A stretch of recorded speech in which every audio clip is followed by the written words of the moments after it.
Shalom Bapak Ibu dan Saudara, selamat pagi. Selamat berjumpa kembali dengan Renungan Pagi GKSBS. Mari siapkan hati untuk menyambut firman Tuhan hari ini. Selamat mendengarkan. Selamat pagi dan salam sehat untuk kita semua. Jemaat yang dikasihi dan yang mengasihi Tuhan Yesus Kristus, kita akan mengawali kegiatan hari ini dengan terlebih dahulu kita akan membaca dan merenungkan firman Tuhan. Sebelumnya kita akan bersama berdoa memohon pertolongan Tuhan. Mari kita akan berdoa. Kami bersyukur kepadamu ya Tuhan, kalau saat ini Tuhan sudah memberi kesempatan bagi kami untuk membaca dan mendengar firman Tuhan. Oleh karena firman itu, maka kami akan semakin diasah dan dididik di dalam kebenaran firman Tuhan. Kiranya Roh Kudus menerangi batin kami dan memampukan kami untuk mengerti dan memahami kebenaran firman Tuhan. Amin. Renungan pagi ini terambil dalam kitab Imamat pasal 7 ayat 11-21. Dan sebagai nats bacaan kita pada ayat yang ke-11 yang berbunyi demikian. Inilah hukum tentang korban keselamatan yang harus dipersembahkan orang kepada Tuhan. Amin. Demikian pembacaan firman Tuhan hari ini.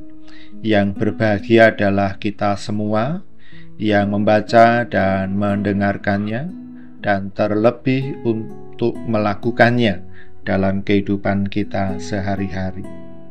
Amin. Judul renungan hari ini adalah menjaga kekudusan hidup. Jemaat yang dikasihi oleh Tuhan, ketika dilayankan sakramen perjamuan kudus, kita mendengar makna dari perjamuan yang kita rayakan, yakni perayaan pengenangan, perayaan keeratan kasih dengan Allah dan sesama, perayaan pemeliharaan Allah, dan perayaan pengharapan bahwa suatu saat kelak nanti kita akan makan perjamuan kudus dengan Tuhan di dalam kerajaan-Nya. Dan dalam perayaan tersebut kita merayakan cinta kasih Tuhan sambil mengingat tubuh dan darah Kristus. Pun demikian pada umat Israel di zaman Perjanjian Lama. Ketika masuk dalam kemah suci, mereka akan melihat daging dan darah kurban bakaran. Semua itu tertumpah rapi di atas mezbah. Kehidupan iman di Israel bukan hanya teori abstrak. Mereka selalu memilih cara konkret untuk mengartikulasikan formasi spiritualnya. Pemaknaan bahwa mereka itu adalah umat pilihan Allah selalu dinyatakan secara lugas dan tegas dalam tindakan sehari-hari. Bagi bangsa Israel, menjaga kekudusan hidup itu adalah penting. Ini dilakukan sebagai bukti nyata bahwa Tuhan ada di tengah-tengah mereka. Dosa dan pelanggaran moral akan mencemari hubungan mereka bersama dengan Allah sebagai Sang Pelindung dan Pemelihara. Prinsip bahwa Allah itu kudus mengakibatkan siapapun yang ingin mendekatinya juga harus kudus. Setiap sentuhan dengan Allah mensyaratkan kemurnian hidup. Ada seperangkat aturan tertentu yang mengatur perihal ini, sebagaimana yang tercatat pada ayat 18-21. Biasanya, umat Israel akan menghindari menyentuh hal-hal yang terkategori najis. Jemaat yang mengasihi Tuhan Yesus Kristus, setelah pengorbanan Yesus di salib, kita memang tidak lagi melakukan persembahan korban. Namun, bukan berarti prinsip kekudusan itu sirna.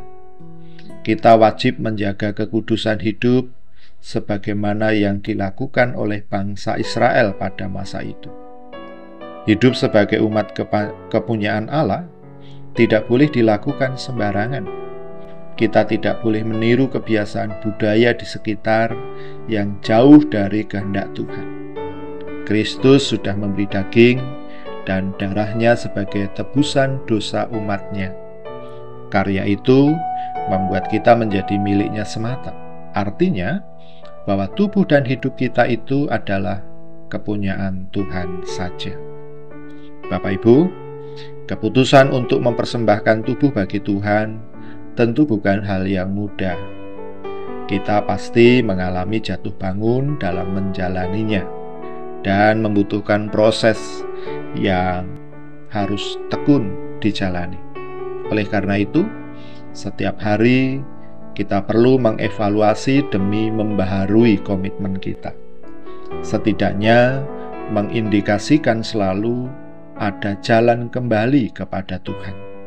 Pintu anugerah Tuhan dan belas kasih-Nya selalu terbuka untuk saudara dan saya. Amin. Mari kita akan menutup renungan ini dengan kita berdoa. Tuhan Yesus Kristus, kami berterima kasih bahwa Engkau sudah mengingatkan kami akan pengorbanan-Mu untuk kami.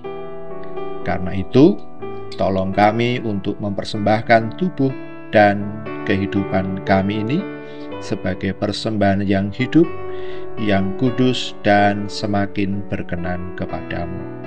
Dalam nama Tuhan Yesus Kristus kami bersyukur. Amin. Demikian Bapak Ibu renungan pagi hari ini. Tuhan Yesus memberkati kita semua.